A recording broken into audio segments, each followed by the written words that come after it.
Bill pass हो गया, क्या गलत बोल दिया?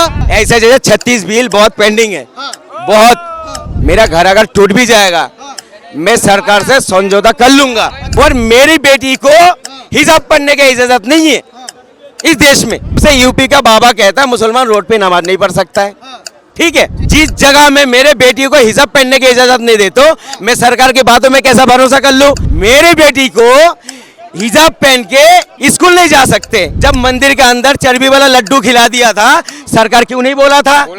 क्यों नहीं बोला था? अगर आपकी बात सही है तो वो कोर्ट में जा सकते हो। बिल पास होने के बाद ही कानून बनता है। मुसलमान पैदा पता किस लिए होता है? मरने के लिए। कब्र किस लिए खुदा जाता है? दफनाने के लिए। नमस्कार, मैं अवतार, बहुत बहुत स्वागत है हमारे सभी दर्शकों का। देखिए, वक्फ बोर्ड का बिल पास हो चुका है। एक तरफ मुस्लिम आक्रोशित हैं तो दूसरी तरफ पटाखों के साथ खुशियां मना रहे हैं। एक मुसलमान की स्थिति बचाने वाले चिराग पासवान, चंद्रबाबू नायडू और नीतीश कुमार, वो स्थिति बचाते के साथ साथ ही अब बीजेपी में उनका समर्थन कर दिए। तो हम इन मुद्दों पे बातचीत करते हैं कि आखिर वक्फ बोर्ड का जो बिल पास हुआ है ये सही हुआ या गलत हुआ है। मैं आपसे ही शुरुआत करूंगा, क्या कहेंगे, ये पास हुआ है जो वक्फ बोर्ड का बिल, ये सही हुआ या गलत हुआ? पहली बात तो आप गलत बोल रहे हो। पास हो गया? पास कहाँ से हो गया? बिल पेश हुआ है। अरे पेश हो गया ना, तो क्लियर हो गया।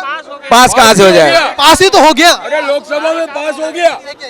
जब लोकसभा में पास हो गया तो पास हो गया। आप जो है ना, मैं कुछ लोगों को जो है ना कुछ बोलता हूँ ना, अनबक बोल देता हूँ। कैसे सर, कैसे? थोड़ा सा इधर आके। हाँ, कैसे? तो चिढ़ जाता है। एक तो यहाँ से बोलने लगा, एक पीछे से बोलने लगा। कैसे आप अंधभक्त कैसे बोल रहे? इसीलिए तो बोलता हूँ। बिल पास हो गया, क्या गलत बोल दिया? बिल पास हो गया, क्या गलत? पास होने का चीज अलग होता है। ये पढ़े लिखे हैं कि नहीं? वो अरे हाँ, तुम पढ़ा लिखा कितना है? ये कैसे बोल रहे हैं बिल पास नहीं हुआ? एक मिनट बेटा रुक, एक मिनट रुक।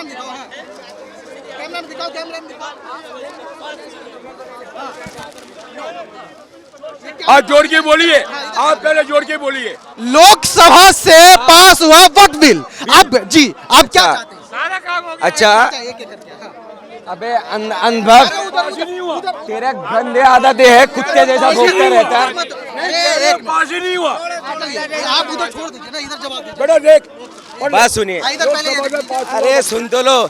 ऐसे जैसा 36 जो है ना बिल, ऐसे जैसा 36 बिल बहुत पेंडिंग है, बहुत। तो आपके हिसाब से क्या लग रहा है, ये पास नहीं हुआ? अभी हम सुप्रीम कोर्ट जाएंगे, हाई कोर्ट जाएंगे, केस चलेगा। 200 साल से भी चल सकता है, 100 साल भी चल सकता है, क्या दिक्कत है? मगर आप गलत लोगों के आप लोग समर्थन क्यों करते हो? सुन लीजिए, मेरे को समर्थन में क्या करता हूँ, मेरे बात सुनिए। मेरा घर टूट जाएगा ना, मेरा घर अगर टूट भी जाएगा मैं सरकार से समझौता कर लूंगा, मगर मेरे दीन के मामले में अगर कोई बात आएगा मैं सरकार से समझौता नहीं करूंगा। मेरे रब के साथ करूंगा, मेरे रब के साथ करूंगा। मुझे तो मरना है ही। मुसलमान पैदा पता किस लिए होता है? मरने के लिए। कब्र किस लिए खुदा जाता है? दफनाने के लिए।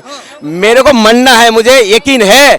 मैं अभी घर पहुंचूं नहीं पहुंचूं मुझे यकीन नहीं है, कोई भरोसा नहीं। आप ये मरने वाली जो सवाल कर रहे हैं, मैं थोड़ा सा कहूंगा, आप मुसलमान है तो आप ही मरते हैं, हिंदू नहीं मरता है, सिख ईसाई नहीं मरता है, सरदार नहीं मरते हैं। ये भविष्यवाणी करता है इन लोग।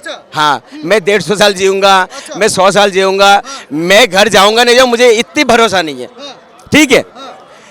वक्फ बोर्ड की बात कर रहे हो ना, मैं सरकार के बात को मानूंगा नहीं। पहली बात, मोदी जी कहता मेरा नियत साफ है, बोलता है ना वक्फ बोर्ड में कुछ नहीं होगा।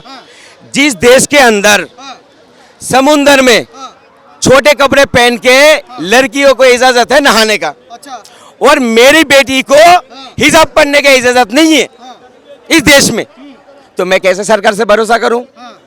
दूसरी बात, मोदी जी ईद के अंदर पैकेज बांटता मुसलमानों को, ठीक है, और दूसरी तरफ से यूपी का बाबा कहता है मुसलमान रोड पे नमाज नहीं पढ़ सकता है, ठीक है। मैं कैसा भरोसा करूं मोदी जी को? किसी का माय के लाल में दम नहीं है।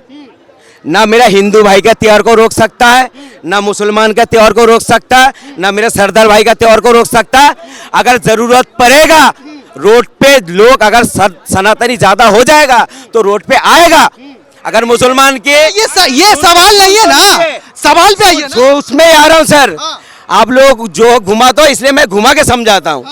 मेरे कहने का मतलब है जिस जगह में मेरे बेटी को हिजाब पहनने की इजाजत नहीं देते मैं सरकार की बातों में कैसा भरोसा कर लूं?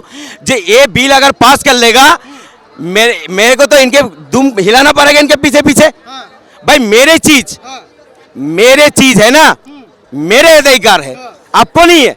मेरे बच्चा मैं किस तरह से पढ़ाऊं, या इंग्लिश पढ़ाऊं या उर्दू पढ़ाऊं या हिंदी पढ़ाऊं या इसको मूर्ख बनाऊं या अनपढ़ बनाऊं, मेरी मर्जी है। इनके कहने से मेरे बच्चों को नहीं पढ़ाऊंगा मैं। आप लोग इतना तंग परेशान क्यों रहते हैं? परेशान नहीं रहते। सरकार की बातें मानना नहीं चाह रहे हैं आप? सुन तो लीजिए सर। अरे मैं सरकार की बात नहीं तो मानूंगा। लीजिए सर, सुनते ही नहीं आप। बताइए ना सर। सरकार का बात मानेंगे, अच्छी बात होगा ना। हमारा मोदी जी बोला था सबके साथ सबका विकास। मैंने बोला था मेरे पीएम ऐसा होना चाहिए था, मोदी जी जैसा। मगर एक साल बाद आपने क्या कर दिया? वोट के इलेक्शन के लिए इतनी सत्ते के भूखे आप। मुसलमान ज्यादा बच्चा पैदा करती है, मुसलमान की औरत तुम्हारा बैग छीन लेगा, तुम्हारा रोजी छीन लेगा, तुम्हारा रोटी छीन लेगा, तुम्हारा बेटी छीन लेगा। किसने बोला था? मोदी जी ने बोला था। फिर मोदी जी को वोट क्यों दूं मैं? मेरे बेटी को हिजाब पहन के स्कूल नहीं जा सकते, ठीक है? फिर मोदी जी को मैं क्यों वोट दूं? मोदी जी की जैसा मैं क्यों बनूं? मेरे जैसा मोदी जी क्यों बने? मेरे बच्चे इनके जैसा क्यों बने? इनके बच्चे मेरे जैसा क्यों बने? मेरे जो धर्म है हार आप वक्फ बोर्ड पे दीजिए। उसमें आ रहा हूँ सर।